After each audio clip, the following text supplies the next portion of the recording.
buenas tardes. Cerramos un nuevo mes en los mercados y con los inversores hoy pendientes de la economía de la zona euro, que ha crecido más rápido de lo esperado en el segundo trimestre del año, dejando atrás la caída del primer trimestre por el repunte de contagios, pero genera también más inflación al situarse en el 2,2% en julio. Y de nuevo hoy también las dudas en China en los resultados empresariales han lastrado el sentimiento para cerrar ya este mes de trading. Si mantienes la cabeza en su sitio, cuando a tu alrededor todos la pierden, si sigues creyendo en ti mismo cuando los demás dudan, ¿qué oportunidades ves? Si te encuentras con el triunfo y el fracaso, y consigues tratar a esos dos impostores por igual, si eres capaz de ver la oportunidad, el mundo del trading es para ti.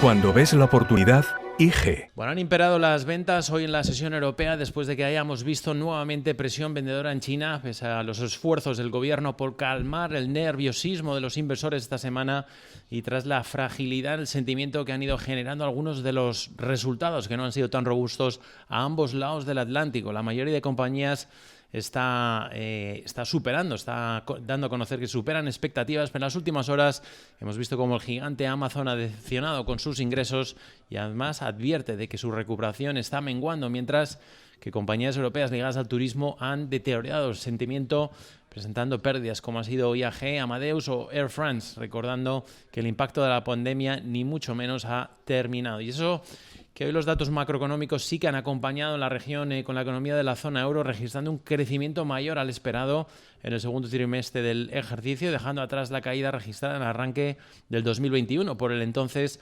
recrudecimiento de la pandemia que obligó a muchos países a adoptar de nuevo medidas de restricción o confinamiento.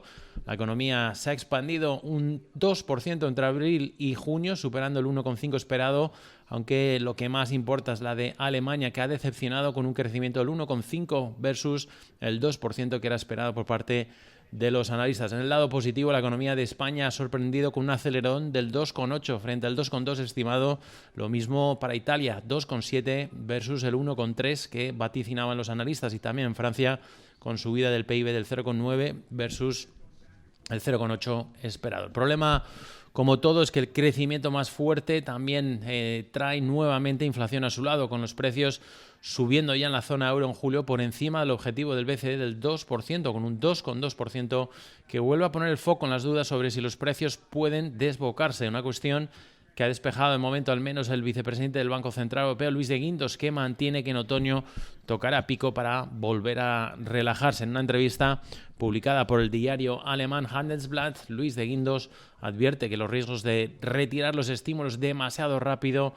También ha avanzado que los test de estrés de los bancos que presentarán hoy al cierre dejarán resultados muy positivos. Con todo ello, con todos esos frentes, con todos esos datos que hemos ido conociendo durante la jornada, finalmente Europa ha cerrado en negativo. 1,2 se deja el IBEX 35 en Madrid, 8.681 puntos al cierre. 0,4 se deja el FTSE MIB en Italia, 25.402 puntos. 7.035 puntos ha cerrado el FTSE londinense con caídas del 0,6. Medio punto porcentual se ha dejado el Stock 50 en los 4.095 puntos.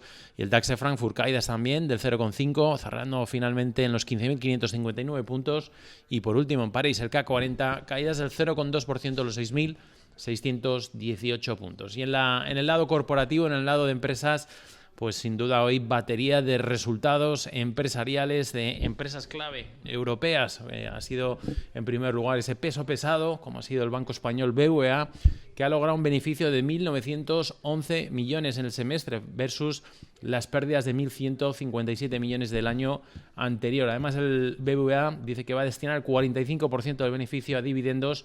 Además, va a lanzar una recompra de acciones hasta el 10% del capital. Viscofan también ha presentado sus resultados, gana un 11% más en el primer semestre con 64 millones de euros de beneficio neto y sus ventas aumentan un 4,2%. Y ahora nos fijamos en el mercado italiano, una nueva jornada sin duda trepidante del sector bancario. Unicredit, además de mejorar las previsiones con sus resultados, confirma el inicio de negociaciones en exclusiva para hacerse finalmente pues con el banco Monte dei Paschi, el banco más antiguo, de hecho, en Europa, que sus acciones han disparado un 10%. Y sin abandonar Italia, También nos fijamos en la petrolera Eni, que sigue la estela del sector anunciando nuevos dividendos y programa de recompra de acciones. Ha anunciado por ese programa de acciones 400 millones de euros y un beneficio operativo de 2.050 millones, superando los 1.670 que esperaban los analistas. También más noticias. Grifols cierra un importante acuerdo con la compañía norteamericana Immunotech para desarrollar 21 centros en el país.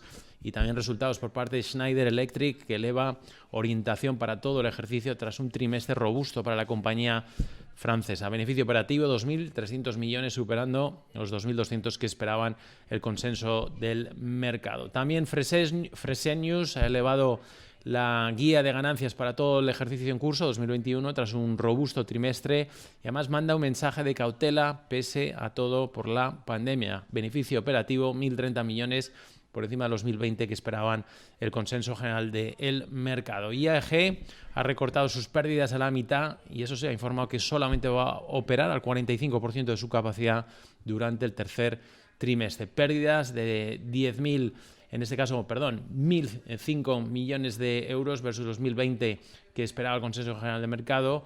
En este caso, los ingresos totales del consorcio de aerolíneas, 1.240 millones. Se queda por debajo de los 1.460. Perdón, el primer campo era pérdidas que ha declarado la compañía de 1.005 millones de euros versus los 1.020 que esperaba el consenso general del mercado. Y más datos, en este caso corporativos. Siemens Gamesa pierde 368 millones tras su profit warning. Comunica que durante los 9 primeros meses de su actual ejercicio fiscal, entre octubre y junio de 2021, ha tenido unas pérdidas de 368 millones de euros. Vuelvo así a caída que hemos registrado sin duda durante la jornada de hoy. Y también nos fijamos más datos, en este caso del sector bancario. CaixaBank ha registrado una pérdida de 605 millones de euros en el segundo trimestre por los costes de reestructuración, informando, como decíamos, en el segundo trimestre debido a esos gastos que va a suponer el ERE que va a aplicar el banco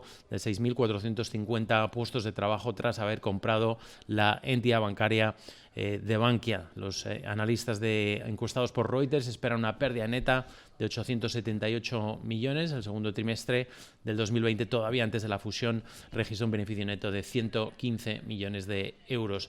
Y también, como decíamos, el sector de las aerolíneas hoy en día complicado para manejar. Air France ha registrado pérdidas en el segundo trimestre por el impacto de la pandemia, pero menores, eso sí, a lo esperado, y muestra más optimismo de cara al tercer trimestre. Pérdidas netas, 248 millones. Se esperaba esas pérdidas unos 505 millones. Los ingresos totales, 2.750 millones.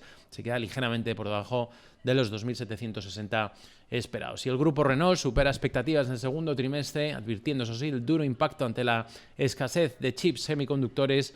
Dice que podría perder la producción de 200.000 vehículos. Por lo tanto, importante ese seguimiento. Beneficio neto declarado 571 millones de euros, ingresos 23.360 millones. Y hoy, sin duda, destacar las fuertes caídas que ha registrado Técnicas Reunidas. Ha estado cayendo sus títulos más de un 20%. En algunos momentos ha perdido la compañía 162 millones en la primera mitad del año frente a los 11.700.000 que ganó hace un año, y por lo tanto se ha visto forzado a pedir un rescate público de 290 millones ante la larga duración y profundidad que está suponiendo la pandemia del COVID-19. Y por nuestra parte, por parte del equipo de Audiomercados, pues vamos a estar a la espera de las siguientes lecturas macro. Gastos de consumo personal de la Fed de Dallas del mes de junio se va a publicar en unos instantes, y después, como es habitual los viernes, pendientes de las lecturas que lleguen por parte del Baker Hughes en Estados Unidos. Seguimos en directo. Si están escuchando este podcast, les deseamos que pasen un feliz fin de semana. Si nos escuchan desde Audiomercados,